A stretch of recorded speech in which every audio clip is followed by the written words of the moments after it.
My real name is Dustin DeVito. I don't have a middle name, but my stage name is Dusty because it's cute and easy to remember. Yeah, so on April 15th, my debut mixtape, Odds and Ends Volume 1, released on YouTube and for download from my website.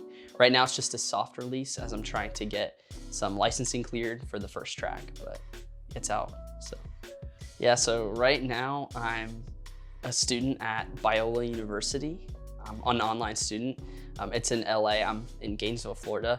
I'm doing a master's degree in Christian apologetics. I graduated last year from the University of Florida where I studied political science, neither of which have anything to do with music, but I just chose to study things that I find fascinating and go from there. Yeah, so I actually didn't really grow up in a musical family. You know, my dad listens to 80s rock, Pandora Station. My mom is a Joy FM mom, for those who know the Joy FM. My older brother, he played some stringed instruments. My sister was in chamber choir.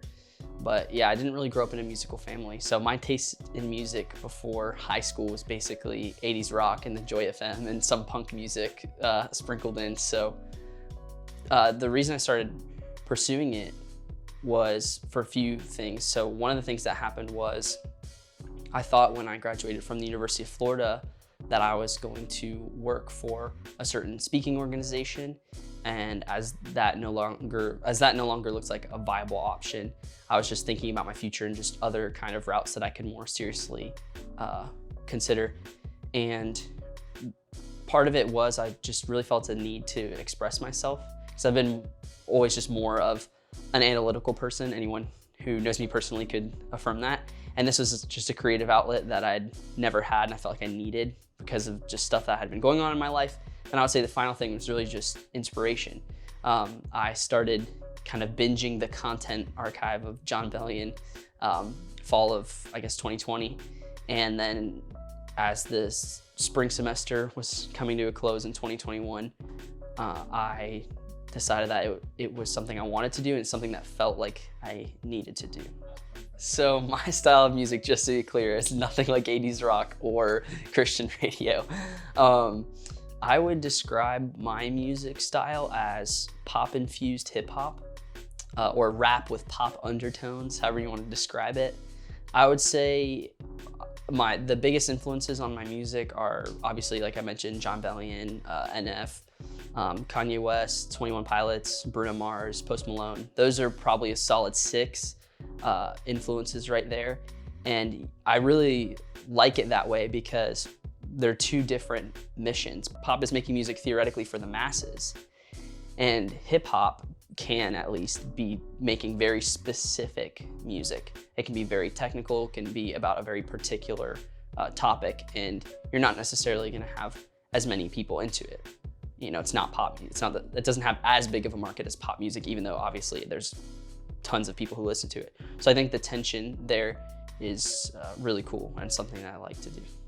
I would say my music is for people who aren't looking for casual music. There's nothing wrong with good music that's in the background, whether that's like a pool party or you're cleaning your house or on a road trip, that's fine. Like, I love lo-fi beats to study and relax to on YouTube just as much as the next person.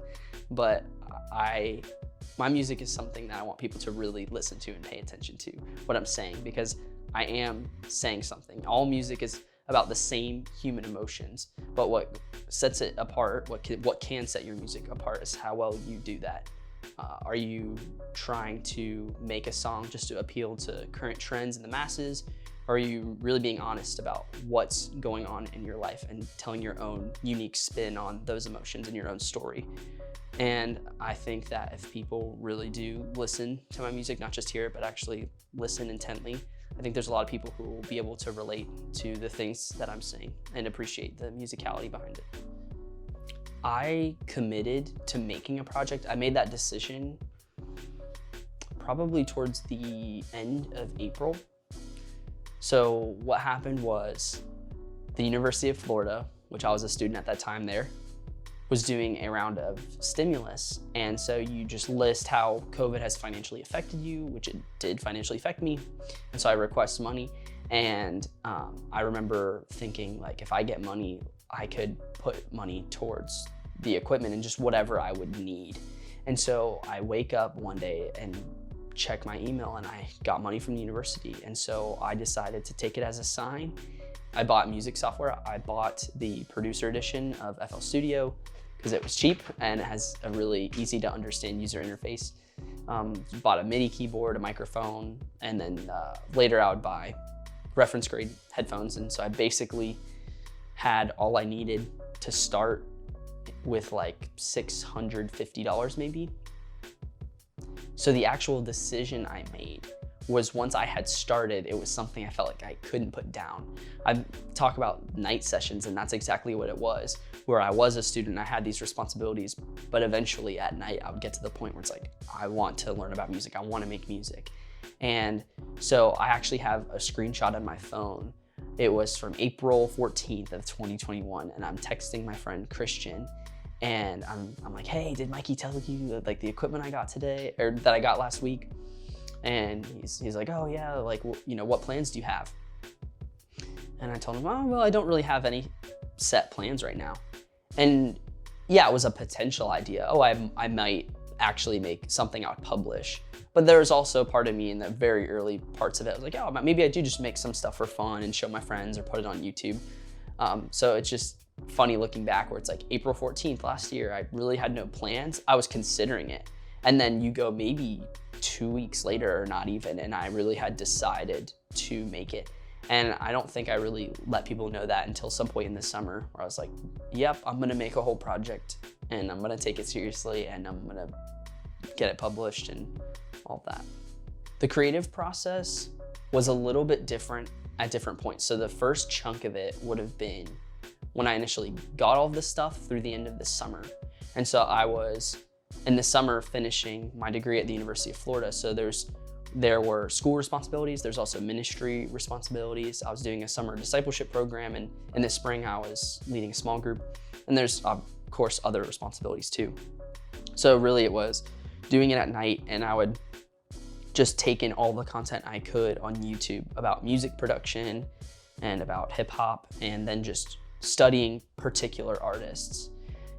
And so for me, at the beginning, again, before more of the production research, it was just, okay, I'm gonna find beats that I really like, instrumentals I like, and write over them. And then eventually, once I get the equipment, then it was like, okay, now it's time for me to actually make something. So I need to watch videos on the software, I need to watch videos about basic production and whatever else, and just ask really broad, important questions, and just learn as much as I can. And that's what's nice, is we live in an age where you can do that, where you could go on the internet and learn a lot of things. But the other thing that was really helpful was I had a roommate who was on scholarship for music at UF, and I had a few other friends as well. And so in the very early days, Nick and Caitlin were really helping me to learn more music theory and how to program certain instruments and whatever else. Because the experience I had with instruments was, I got a drum set when I was 10, and then I started actually playing it at the beginning of high school, and just have continued to play through college. And that was it. Drummers are really good at understanding rhythm and groove, and you know, we have to keep tempo and all these things, but we don't necessarily have a great understanding of music theory and chords and all these things. And so it was really helpful to have friends like Nick and Caitlin and some others who could get me well acquainted with the basics. So the first track on the mixtape is called Timbalands. So this is the song that is preventing the release on digital streaming platforms, the full release. The reason is because I did not produce Timbalands. I was not trying to steal the beat. It's actually a song that I've rededicated to the original artist. So if you know the artist, you might recognize the beat. So the original song is called A Dedicated Instrumental by Jon Bellion, and it's on his mixtape, The Separation. And the song was an instrumental dedicated to Timbaland and Pharrell Williams, who are really well-known hip-hop producers. And so I wanted to rap over the song and rededicate it to Jon Bellion for inspiring me to pursue music. Yeah, so Timbalands was the first song that I wrote. This would have been maybe like late February of 2021. Again, I was going through the content archive and just binging all that. I really loved the beat. I thought it was really cool. And I was like, okay, well, I don't feel pressured to learn everything all at once or to do everything all at once, even though I am trying to do that. So I was like, oh, well, I could just take this beat I really love and rap over it. And so if you read the lyrics, you'll see the very clear head nods to Jon Bellion, to Timbaland, and whatever else. So I wrote the song probably in just 1 or 2 like night sessions. That's when I would like do music stuff, because obviously I was a student, still am a student. So the reason I named the second track on the mixtape 8 Bits of Disappointment, aside from it being about disappointing relationships, obviously, was because the original instrumental reminded me of retro video game music. And I thought that in my own head, and then other people were saying that's what they thought of. They're like, oh, this is really nostalgic. It reminds me of video games, like older video games. And then just the song itself, you could easily break it into 8 different sections between the 2 verses. And so it was just a play on words, that's all. So the story behind 8 Bits is I invited my friend Brooks over to my place. I'd just gotten the music software and my MIDI and all this stuff, super excited. This would have been in April of 2021. And I was like, yeah, like let's make a beat, let's make a song, let's go. And so he comes over, he's super excited. And I just start to select my sounds for the drums. And as I'm curating them, I look over and Brooks has passed out on my bed. So I just went ahead anyways. I made the drum beat and did all the synths and stuff. Brooks ended up co-writing the second verse on the song. So thank you for that. Yeah, so when I first showed 8 Bits to people, once the skeleton was done, once the initial production and lyrics were done, there's pretty good response. But my roommate for the summer, Kyle, he pointed out what I knew was wrong with the song, but I didn't know how to describe it. And it was that the song at that point in time, this would have been maybe June, felt dry. And so I was really confident in the lyrics of the song, that it was something that was honest and that was relatable and I liked it. But it was at that point in time where I realized there's still a lot of work to be done in adequate plugin research and production research and just all these things. I had a long way to go. So Vicious is the 3rd track on the mixtape. It was the 2nd single I released back in December of 2021. And Vicious is your one song on the mixtape that's gotta be like a braggadocious song. You know, it's just a record about ambition. It's a similar story to Timbaland's, where I just picked an instrumental I really liked. It was like, okay, I'm just gonna rap over this. So this was around the same time period as well. So Vicious would have been at the end of February, I believe. And so there's a guy on YouTube, H3 Music. I found his channel, it might've been like 2017. And he had, I think, 30,000 subscribers, maybe even less back then. And yeah, so I just been following his stuff for a while. He just throws together these free for profit beats and with some of these different artists I liked. And so this beat popped up. It was like dark, cinematic, NF type beat. I was like, okay, cool, let's see what I can do. And so again, similar story. So I wrote Vicious in probably about like 2 different night sessions, maybe 3. The way I made Vicious was I just started with the chorus. That's how I like to approach songwriting, because if I can really nail the chorus down, which is something that grabs people right off the bat, it's easier to catch. That also sets the pace and the thought for the rest of the song. So if I can really nail down a good chorus that's easy to understand and grab, but that's also good, then I know what the rest of the song is gonna be about. So once I wrote the chorus to Vicious, the rest of the verses, I kind of had to just come up with the flow, but the topic was already set. Like I knew that the song was gonna be about ambition. The heart behind Vicious was I was starting to dip my feet into the water of writing music, because this was before I'd produced any tracks, because I didn't get my equipment until April, 2 months later. And I knew that as I started to do this, that there would be some people inevitably who thought it was kind of funny, or maybe didn't think it was the right thing for me, because again, the history of my life has been just very much into more analytical things. I'm just not known to be that creative of a person. And I don't think it's because I don't have creativity. I just don't think I've ever had the right outlet for it. And so when I wrote the song, when I was writing the song, that definitely weighed on my mind. And that's probably why the chorus came out as it did, was just wanted to make a song about self-ambition. And I wanted to make a song that showed that I believe in myself and my ability to do it So the story behind Dark Night in the Dome. So this song was the last song I made on the mixtape. It's the fourth one on the mixtape now, but it's the last one I made. And this song was really difficult to make because people ask, oh, like, how quick do you make the songs and kind of what's the process like? For this song, it was the last one I made. It took the most amount of time to write, to produce, to mix, everything. It was a very, very difficult song, which is kind of ironic because the song itself is rebuking the idea that your identity is found in your achievements. And so as I'm trying to make that song, I feel the pressure to make a good song. So I actually don't think I was proud of this song until maybe like March of this year. So I started this song in I think June and finished beginning of August. So it took about 2 months to make just the skeleton, not to make it what it was today. And then I'd been just learning all these things and kept reworking on it. But it wasn't until about March where I got kind of a breath of fresh air. I hadn't worked on the song in, I don't know, maybe 2 months at that point. And so I just felt like I had more of a fresh perspective and was able to, with the help of some feedback and whatnot, kind of analyze what I thought the problem was in the song. And you get to a point where you're so far and then it's like, well, how far back do I have to go? You know, do I really have to scrap this song? Do I really have to go right back to the basic foundation? Like, it gets hard once you put in 100+ hours or whatever into the track and you're not happy with it, but you do believe in the track. And that's the thing, is I believed in it, but what do I actually need to change to make it shine? The track is called Dark Night in the Dome in reference to a Catholic theologian, St. John, who wrote a piece called Dark Night of the Soul.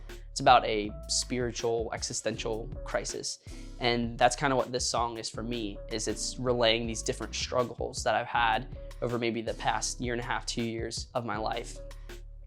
And so in the song, it's a rebuke of the idea that your identity is found in your self-achievement and just the things that you do. And so that's ironic because I feel all this pressure to perfect this track that I believe in, but I'm not satisfied with. And so not that doing that was bad, it's a good thing, but it's like, am I putting too much pressure on myself? Because obviously my value doesn't lie in, you know, how good the track ends up, but obviously I want to make it something that's excellent. So the reference track for Dark Night in the Dome is Cut My Lip, the Brooklyn edition by 21 Pilots. If you compare the styles, you'll notice they're both very dark, oppressive songs, but have this, you know, message underneath. And what's cool about 21 Pilots songs is you could take it for the face value and the meaning there, and that does exist. But there also are often other allegories you can make, like a spiritual allegory. And so in the song, like I've said before, I'm rebuking finding your identity in what you achieve. But at the same time, if you really look at the chorus, it's a cry out to God for help. And I just, looking back on this past 2 years of my life, there's been a few situations, or as I call it in the song, like ruts that I've been in, where I really feel like if God wasn't there for me, then my life would look drastically different than it does today. So there's actually a verse that I felt paired really well with the song. This was after it was over, and I just so happened to be reading it, and I was like, this is Dark Night in the Dome. This fits exactly with the track. So the verse is in Psalms 40, verse 1 through 2. It says, I waited patiently for the Lord. He turned to me and heard my cry. He lifted me out of the slimy pit, out of the mud and mire. He set my feet on a rock and gave me a firm place to stand.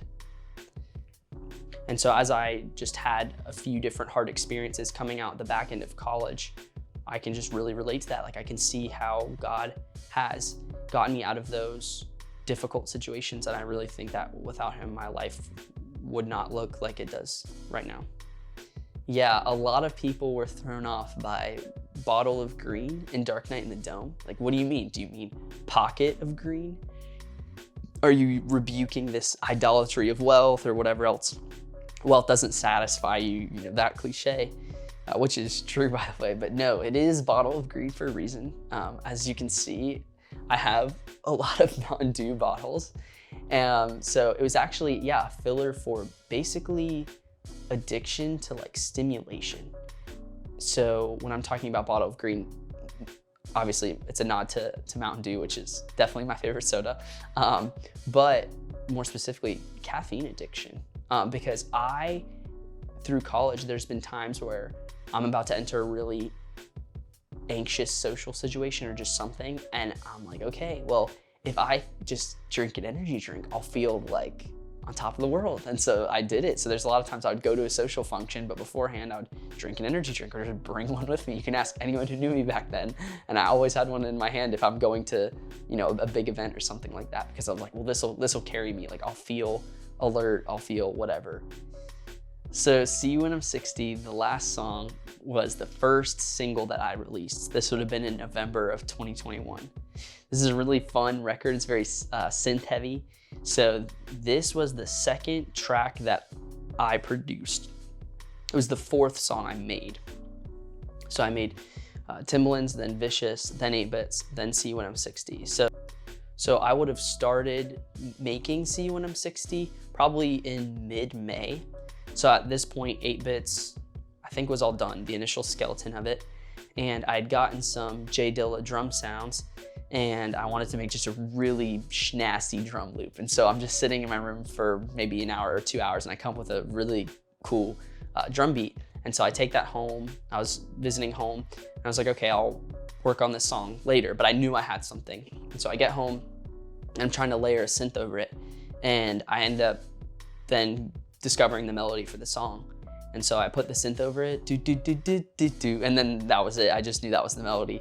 And so once I did that, I was like, okay, so I had the drum loop, I had the melodic synth, and I just simply wrote the chorus over that synth, and that kind of set the pace for the rest of the song. So then I just layered another synth on there and then just kept adding to the production of the song. But yeah, the first skeleton of it was probably done then a day or two later, where I had the whole instrumental fleshed out. I remember showing it to my friend Josiah, and then I just wrote the song out based off of what the chorus was saying. I knew it was going to be about reflecting on my time in college.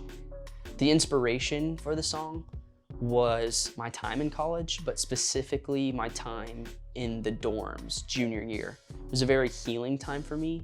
It was one of the few seasons of life where I felt like I was being completely 100% myself and simultaneously being accepted and loved for who I was. And that was just different because the first half of college, I was loved, I was accepted, but I didn't feel like I was fully being myself. And so you can imagine why that would be a healing time and something that I look back on with a lot of fondness. And so I said it at my second performance, but the song is dedicated to the people that I lived with in the dorms junior year, because that was just such a pivotal moment for me in so many ways. I really love this song, specifically in concert. The song I love in general, but in concert it's really fun because everyone can pick up the chorus super easily and just sing along. So I remember the first performance I ever did was back in August of 2021. This would have been maybe a day or two after I finished Dark Night in the Dome, the skeleton. So this is just the very initial versions of all these songs. I export all of them and just do it as an instrumental, and I was gonna perform it live for a group of about like 40 some people or something. And I remember performing it and being like, well, no one's gonna know any of the lyrics. Most of these people come back to town and no one knows that I'm doing music or rapping. And so I really was just trying to show my two friends. I was just trying to show Logan and Evan. And then all of a sudden just a bunch of people showed up. So we said, okay, well, guess we're just gonna make it a performance. And so we took an Igloo orange cooler and we put it on a chair. We took my friend Mitchell's speaker, we put it in the cooler, faced the chair towards the crowd. And that was our awesome sound system. And then we took my friend's iPhone's flashlights and we put them on and put them at the front of the stage facing up. That was our awesome lighting. And I had my friend be the bouncer outside. And so I had a few friends helping me out. So it's a very jank setup, but it was a lot of fun. But yeah, so that concert, I get to See You When I'm 60, and by the time I'm on the second chorus, everyone's just singing along. So that song's definitely a lot of fun. I know that it's the stereotypical answer, but it is true. Like, I could not have done this without God, and I really couldn't have done this without my friends either. Again, there are so many components to making music, and you don't really think about it until you actually are trying to seriously make something. You have to think about all the different instruments in it. You have to think about knowing the software. What equipment do you even buy? What does it mean to properly like produce a track? Is there a difference between mixing and mastering? And how do you mix well? How do you master well? There's all the sorts of questions you have because you've never done this before. And so if I didn't have people who could teach me basic music theory, or if I didn't meet Mike, who was my engineer for the first 2 singles, then I wouldn't have known what equipment to buy. And so there's just plenty of people who helped in all the different areas. Probably half my fan base lives in Gainesville, and it's the friends that I have in Gainesville. And that's been, really encouraging. It's been really awesome. And so there's all these people who are excited for it, who want to listen to it. There's friends who have taught me from the music side. There's a lot of people who've definitely helped. I owe a huge thank you to Mike Prevett. He's the one who helped mix and master See You When I'm 60 and Vicious. He answered all the questions I had, even though he has a full-time job and he does all this music stuff, this engineering on the side, and has a family and all these things. So I owe a huge thank you to him, helping me get the right equipment, answering all sorts of questions about the entire process. I also owe a big thank you to Caitlin Petros. She's the one who helped me have access to a proper recording space. And so 4 out of the 5 songs were recorded thanks to her having that space for me to use. So I really appreciate that.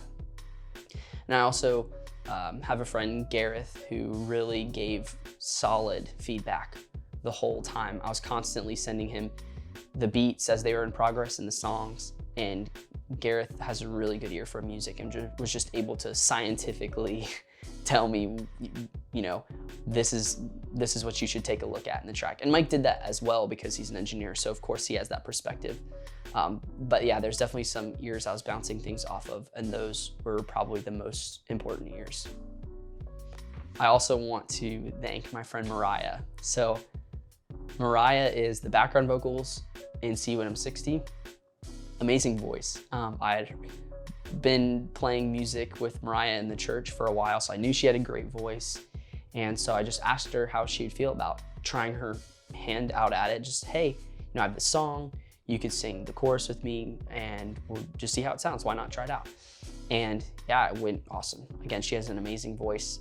But further than that, Mariah, I owe 80-90% of whatever ability I do have to sing to her. Mariah really taught me how to match pitch well and these different nuances of singing, and just a lot of what I know about it.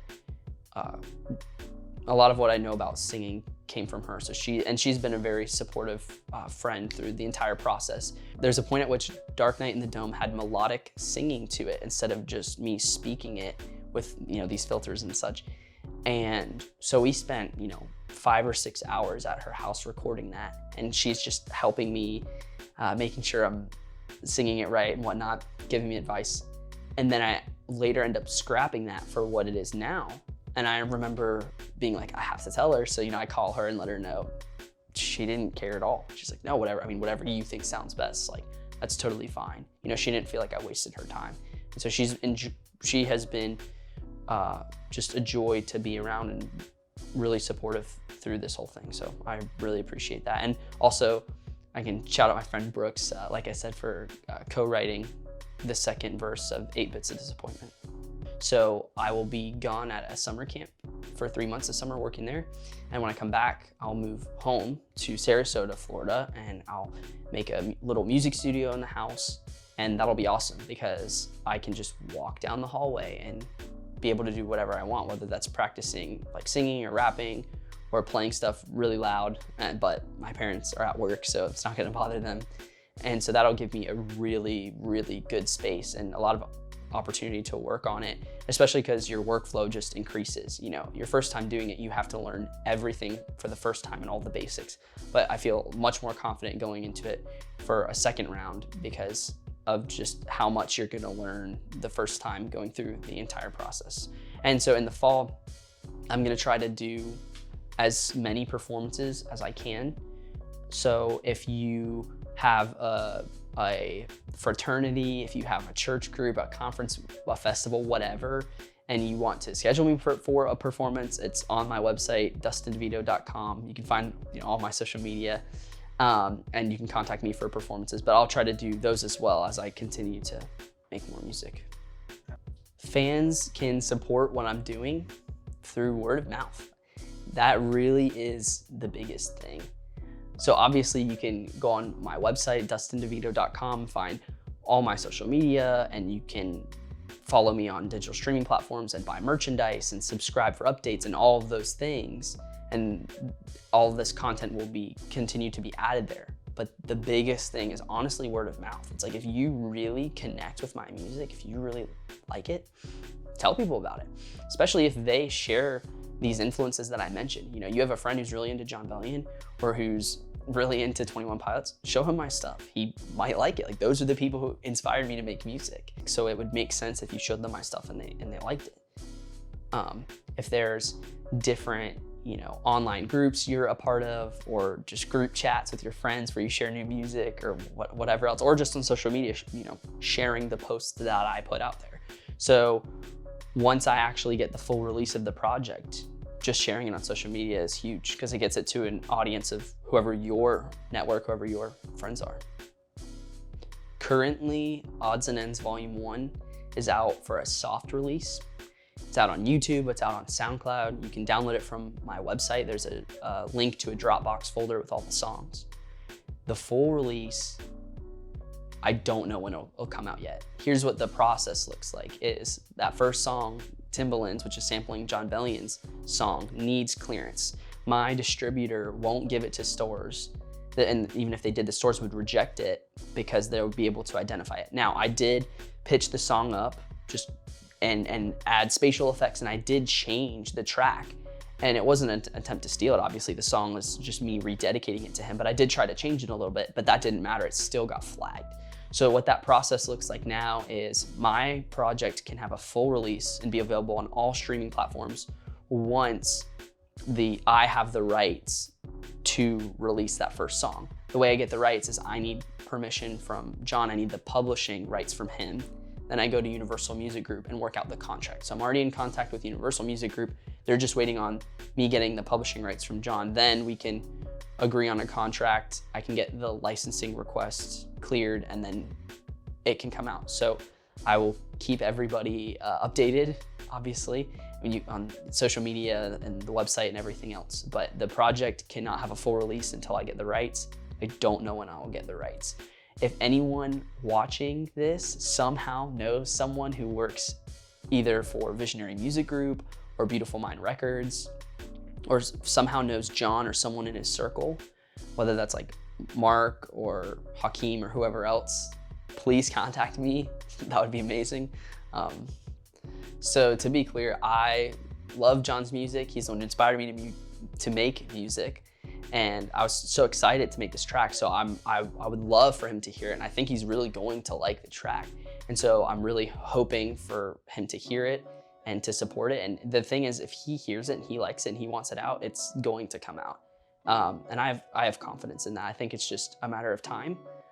The last thing I want to say is thank you to the man behind the camera, Josh Fennerman. Just been a really solid friend of mine throughout all my college years. I've always been able to count on him. And so when I had talked to him first about this, he was like, hey, if you ever do an interview or a music video, I need the exclusive rights. I said, you've got it. So thanks, Josh. One last shout out is just to the fans. Thank you everyone for listening to the music and supporting it. I really am grateful for that. And so yeah, you can just keep listening to it. If you haven't already, you can download it off my website, like I said. And yeah, I'm just looking forward to the full release and for whatever's next.